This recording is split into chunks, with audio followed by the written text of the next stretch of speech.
જંબુસરની જાહેર જનતાનો ખૂબ ખૂબ આભાર માનું છું.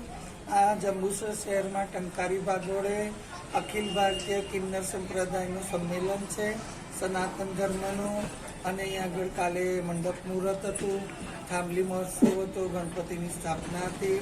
આજે નવચંડી યજ્ઞ થયું છે. કાલે નગરયાત્રા છે. ટંકારી ભાગળથી ભાગલીવાડ જશે, તેથી રબારીવાસ જશે અને રબારીવાસથી પાછી ટંકારી ભાગળ આવશે અને અમારા સમાજને લગતા કાર્યો થશે. અને અમે જંબુસરના શહેરીજનોનો ખૂબ ખૂબ આભાર માનીએ છીએ કે એમનો બહુ જ સાથ સહકાર છે. પોલીસ સ્ટાફનો, મ્યુનિસિપાલિટીનો, દરેકનો ખૂબ ખૂબ આભાર માનીએ છીએ. અને નગરજનોને ખૂબ કહેવામાં આવે છે કે આજે માતાજીનો ભંડારો છે, તો પધારશો દર્શનનો લાભ લેવા. જય માતાજી.